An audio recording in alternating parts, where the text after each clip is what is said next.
శరీరమందు శ్రమను సహించుటకు ఇష్టపడే మనస్సుని ఆయుధంగా సాతాన్ని తుత్తునీలుగా ఓడించి పడేశాడు. హల్లెలూయా. క్రైస్తవుడి నోట దేవుని వాక్యం అనే ఆయుధం ఉంది, పాట అనే ఆయుధం ఉంది, స్తుతి అనే ఆయుధం ఉంది, ప్రార్థన అనే ఆయుధం ఉంది, ఉపవాసం అనే ఆయుధం ఉంది. ఎన్నో ఆయుధాలు మనకున్నాయి.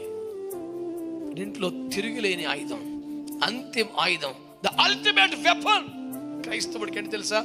శ్రమను సహించే మనస్సు.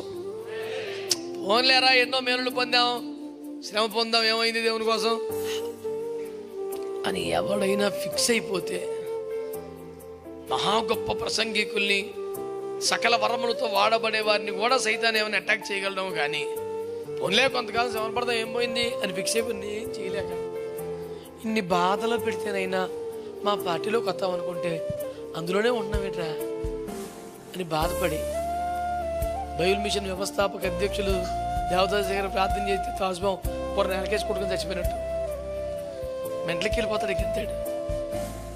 ఓ పల్లెటూరులో గుంటూరు ప్రాంతంలో దేవదాస్ అయ్య గారు ఓ గృహదర్శనానికి వెళుతూ ఉంటే ఓ చంటి బిడ్డ ఇంటి గుడిసె ఎదుట ఆడుకుంటూ, ప్రాకే వయసు 6 మాసాలు 8 మాసాల వయసు, వాళ్ళమ్మ కడవెత్తికెళ్ళి ఆ పంపు దగ్గరకో బావి దగ్గరకో నీళ్ళకెళ్తే వచ్చేలోపు తాచుపాము ఆ బిడ్డ తల దగ్గర పడికి పాడుతుందంట. ఈ చిన్నపిల్ల కేరింతలు కొడుతుంది తెలియక, అది కదులుతున్నది, రెచ్చిపోతుంది, పాము బస్సు కొట్టేస్తుంది. చుట్టూ ఏమన్నా కదిపితే డిస్టర్బ్ చేస్తే చంపేస్తుంది ఆ పిల్లని. అది ఎక్కడో అక్కడ బిగిసిపోయిన కన్న తల్లి వచ్చింది, అవాక్ అయిపోయింది, కొండ నేలబడేసింది, భయంకరంగా వనికి అమ్మో నా బిడ్డ అంటే కదిలితే చంపేస్తుంది.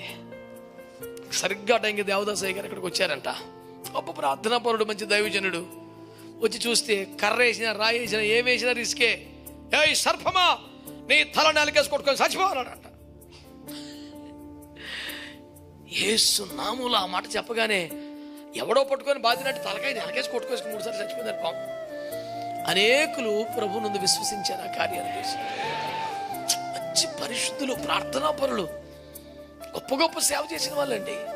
ఆయన చనిపోయి ఇంతకాలం తర్వాత కూడా బైబిల్ మిషన్ అనే పేరు మారిపోతుందంటే కారణం ఇప్పుడు జరుగుతున్న స్వస్థశాలలో కార్యాలు అంటావా? ఆ దైవజనుడు మోకాళ్ళు. స్తోత్రం చెప్పరే. హల్లెలూయా. ఒక్కొక్క దైవజనుడికి ఒక్కొక్క సమర్పణ ప్రతిష్ట ఉంటుంది కదా. ఆ దైవజనుడు ప్రతిష్ట ఏంటి తెలుసా? నా లైఫ్లో స్త్రీని ముట్టను.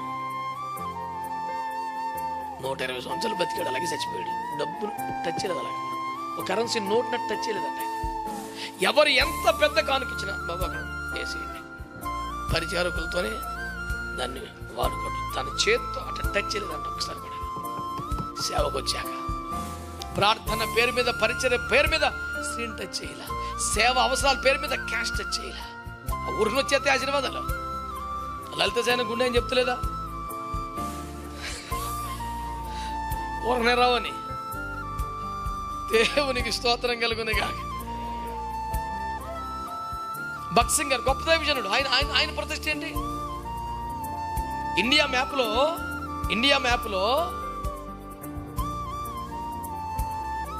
హెబ్రోను సంఘం ఉన్న ప్రతి చోట ఒక ఎర్ర జెండా అంటిస్తారనమాట. అలా అంటిస్తే ఇండియా మ్యాప్ మొత్తం ఎర్రగా అయిపోయింది, ఎక్కడికి వెళ్ళలేదు. ఎన్ని వేల సంఘాలు కట్టాడో మీరు లెక్కేసుకోండి. ఒక ఇండియాలోనే అనేక దేశాల్లో ఉన్నాయి, ఇంకా దాదాపు ఎన్ని దేశాల్లో ఉన్నాయి చెప్పలేము, అన్ని దేశాల్లో ఉంది సేవ. ఆయన ప్రతిష్ట ఏంటి తెలుసా? ఎప్పుడైనా కోట్ వేసుకుంటాడు, ఆ బ్లేజర్తోనే సేవకి వెళ్తాడు, బ్యాగ్ తగిలించుకుంటాడు, విస్తారమైన డబ్బు కానుకల చేతికి వస్తాయి. లైఫ్లో ఆ క్యాంపస్లోకి ఎంటర్ అవ్వగానే తన జోబులో ఉన్న డబ్బుని, ఆ కోట్లో ఉన్న డబ్బుల్ని అక్కడ సీనియర్ పాస్టర్స్ కానీ బ్రదర్స్ కానీ ఎవరికి అవసరాన్ని బట్టి వాళ్ళకి ఆయనకి ప్రేరేపణ వచ్చింది దాన్ని బట్టి అలా ఇచ్చుకుంటా పోతాడు. రూమ్లోకి ఎంటర్ అయ్యేలోపు జోబులు ఖాళీకి వేసుకుని, నా లైఫ్లో నా రూమ్లోకి ₹1 డబ్బు రాకూడదు, నేను నా దేవుడు తప్ప నా రూమ్లోకి ఎవరు రాకూడదని బైబిల్తో మాత్రమే గదిలోకి వెళ్ళి గుమ్మం దగ్గర ఒకసారి ఆగి చెక్ చేసుకున్న ₹1 కూడా లేకుండా కన్ఫర్మ్ చేసుకుంటే రూమ్లోకి వెళ్ళేవాడంట. ఒక ఉన్నతమైన సమర్పణ ప్రతిష్ట. ఆమేన్. హల్లెలూయా. చెప్పరే. నెలకి 30 రోజులుంటే 20 హోల్ పేర్లు చేసిన దైవజనుడు యేసన్న గారిని తప్ప నేను ఎవరిని చూడలేదు. 30 రోజులకి 20 హోల్లేని పేర్లు ఏంటంటే అసలు అంతు పొంతు లేకుండా కష్టపడ్డాడు ప్రారంభంలో ఆయన. మాక్సిమం లైఫ్ అంతా. ఆ తర్వాత సభలో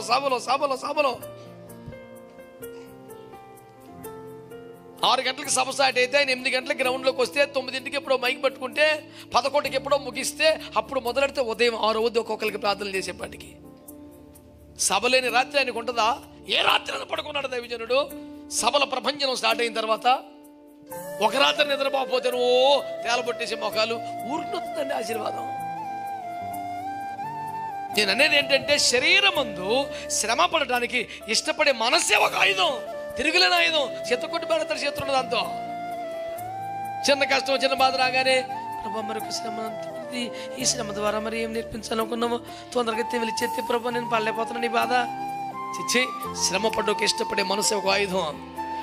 దైవజనులందరూ వాటితోనే జయించారు. శ్రమను సహిస్తూ దాన్ని ఇష్టపడుతూ అఖండ విజయాల సేవలో సాధించారు. మన చేతిలో ఎన్నో ఆయుధాలు ఉన్నాయి. వాక్యము, పాటలు, ప్రార్థన, ఉపవాసాలు, ఇలాంటివి ఎన్నో. ఇదన్నింటిలోకి అల్టిమేట్ వెపన్ ఏంటి తెలుసా? శరీరంలో శ్రమను ఇష్టపడే మనసే ఒక ఆయుధం. ఇప్పటికే మీకు అందుబాటులో ఉంది.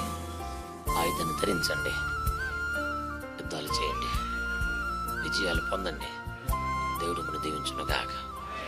ప్రార్థన.